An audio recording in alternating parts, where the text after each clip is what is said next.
So, a lot's happened. This is titled the closing address, closing speech. And you know, I speak a lot, but this one I feel like the stakes are high. I want this to be really great. This one's important to me for a lot of different reasons.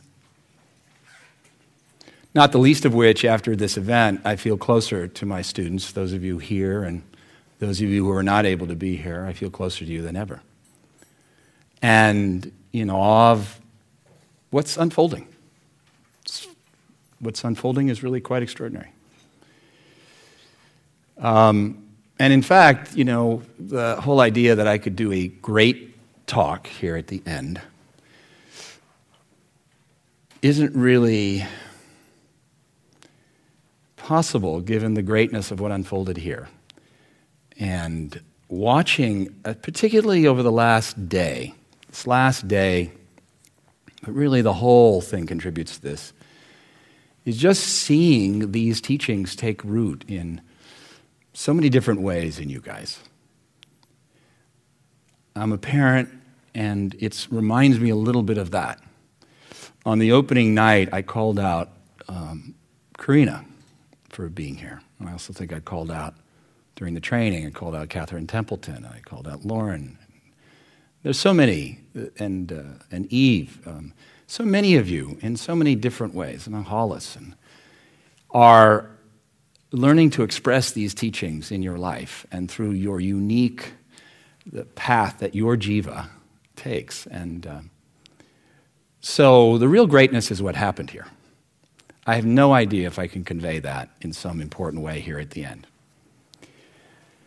I learned things while we were here, not only about you and your vision and what might unfold as we together get mindful about how to express this thing out in the world. How do we create really solid, an expansive culture and structure that can facilitate these teachings enduring and taking even more root in our culture and our society and the individuals who practice it and the people who don't even practice it. In my book, that first page of the introduction is I call out architecture, I call out science, I call out technology. All these great things that human beings have done over time, the art and dance and engineering and all of these things, we're reminded that it reminds us of the potential of our brain and consciousness itself as it exists in a human being. We create these universes of possibility and technology and advancements, and they really rise out of the longing of the soul not only to be, but to become. And in Tantra and in Sri Vidya, which is our home base and this most expansive form of Tantra, it reminds us that the soul's natural inclination is to expand this world of becoming so that beauty can touch more and more things, both in the manifest world and the non-manifest or unmanifest.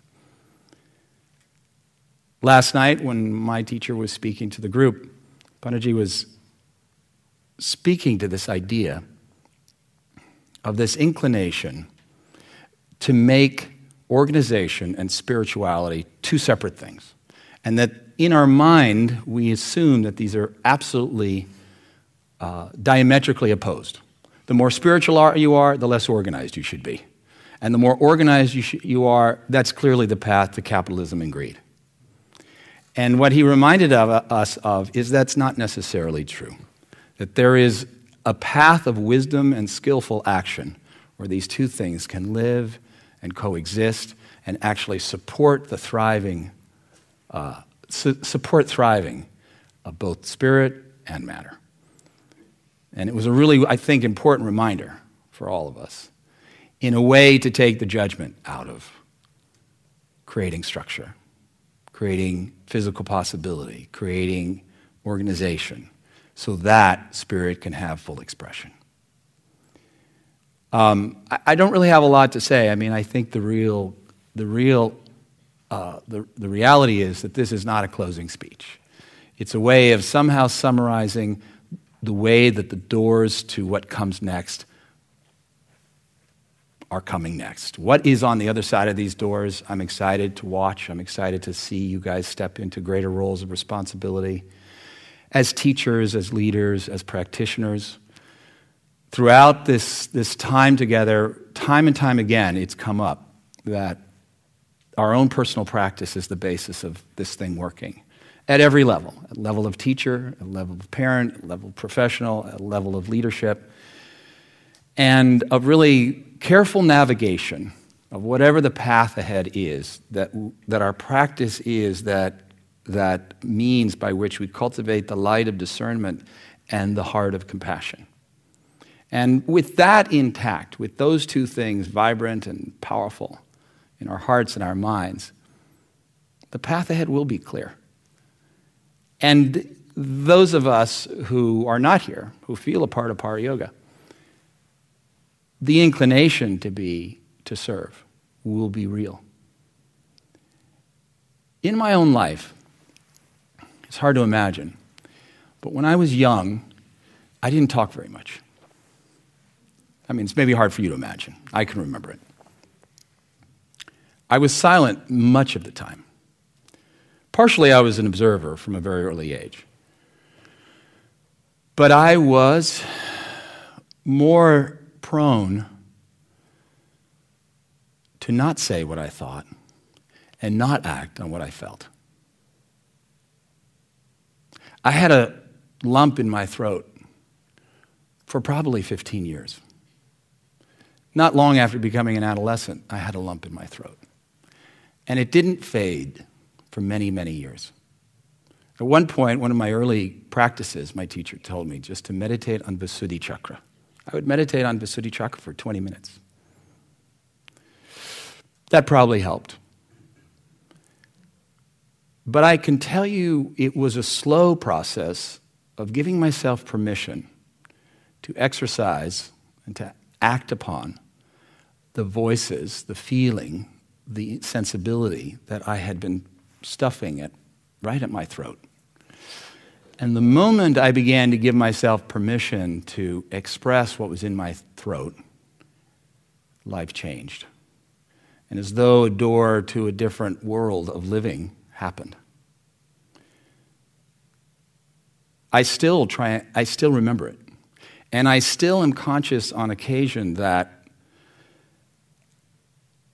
it wants to happen, and I hesitate. Not very often. I've learned that there is, and the hesitation doesn't give rise to absolutely, I don't honor it. That doesn't happen anymore. But I can see the impulse to hesitate. And I go, no. It works out so much better when you act and you speak that truth wanting to come out. I encourage my friends, my students, the yogis I see before me, those whose lives these teachings have touched, is to honor that voice, honor that intelligence. Give it voice, give it expression. Steeped in practice, it will touch this world in magical ways. We are taking shape in a beautiful, extraordinary way. And I am incredibly grateful and in awe of those of you who have stepped forward. I'm so in awe of it, I go, why are they doing this? As I watched over the last couple of days, more than once, I thought, why are they doing this? Why? What moves you? Everyone's life is full. What moves us to take on one more thing, And then I think of my own relationship to my teacher and my previous teacher. The scriptures say that, anything and everything we do will have an outcome and effect. Whatever we sow, we'll reap. And the teachings always also say that this is a delayed process. Who knows when it's going to manifest? This lifetime, in a week, in a month, in a year, in 10, in 20, just before we're done. Last breath. But it then says something quite extraordinary. It says there are some things that have immediate impact on your karma. One of which, this is an aside, is mantra. By doing mantra practice, you have an instantaneous effect on your karmic path, on your destiny. And then it also includes servicing of the sages. Serving the sages ultimately and immediately affects your karma, your path, your destiny. So I guess that's my answer. Whether you know whether you consciously know that teaching I just gave you or said out loud, it's as though you are acting in service of the sages. And in that sense, I'm not your teacher, I'm your brother.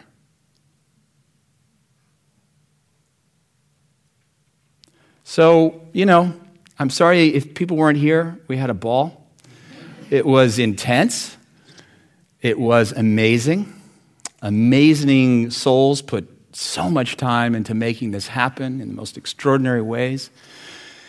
My hope is that you will step to the service of these 11 people on the PYLC that have stepped forward, assume these roles. I want to remind everyone that these roles have a limited term limit, 2 years. Anyone who shows significant talent and willingness to step in to support that role is automatically a candidate for stepping in and being the leader of that department. And I just have to share this thing from where I sit, and that is that as I watched all of you share your vision, as well as your personal story that got you to this place, but moreover your vision and your interface with these values and things like that, it was clear to me that I am watching the very thing I had hoped for as your teacher, not as the organizational, not at the person at the top of the organization, anything like that, but really as your teacher. The thing we took a lot of time to deliberate on who and what role. And some of you who were great candidates, I said, no, he can't do it. He just had a child. Where's Ben? Totally worthy. But you have a child. That's your thought. Someone else agrees with me. But moreover, what I've watched is like this, the very thing I aspire to as your teacher, which is to see you guys step into this. Where's Pamela? To see Pamela step into this. To see you each individually. Philip, who said he was loath to speak. It goes on, but just to watch, in a sense, how you fill the space that we've created and together, how you've developed the role in your own language has just been gratifying, not as a leader of an organization, but as a teacher. So join us. Make it happen. This is something that you get to contribute to and shape. You get to respond to Shri that dwells in your own heart and channel her into the world exquisitely in this partnership. You get to invite an ouch thank you from time to time. In other words, you get to invite the dynamic of relationship, the complexity of working together, and the expansiveness of what is possible when we do pool our energies. Pamela said this in her share, that Sangha, Sangha, Sangha. Sangha, if you can't do anything else, connect. Build this cohesiveness. Build this solidity with like-minded people. That is a practice unlike any other that will keep these teachings alive in you, will force you back to practice, will force you back into aspiring the best of what you have, and awaken your potential. It's said that a master teacher is one who has fully assimilated the teachings, in whom the light of prajna has dawned, light of wisdom has dawned, and then who adapts the tradition for the time and the people who will meet it. I think that's also the definition of a spiritual leader, a real one, an authentic one with integrity. There is no question that we have to adapt to the time. We're doing that through our understanding and the shifting landscape of social media and the technology, and that we can deliver learning of this wisdom through online stuff. And each of you are helping ParaYoga be masterful in the sense that you are helping it adapt to this time. You are contributing to it. Some of you have told me things that I didn't know. Some of you have shed insight as to the possibility of what this can be and what it shouldn't be, and that's been incredibly helpful. Some of you have shared your concerns, and many of you have shared your optimism and vision. And you all are contributing to this thing, adapting and taking shape as a gift from the sages. So to all of you, thank you. Be strong, be clear, and find friends to help you. You deserve it. I'll do all I can to help you have friends that will help. And let's not forget love of life. Let's have a little fun. Thank you all very much. Hari Om.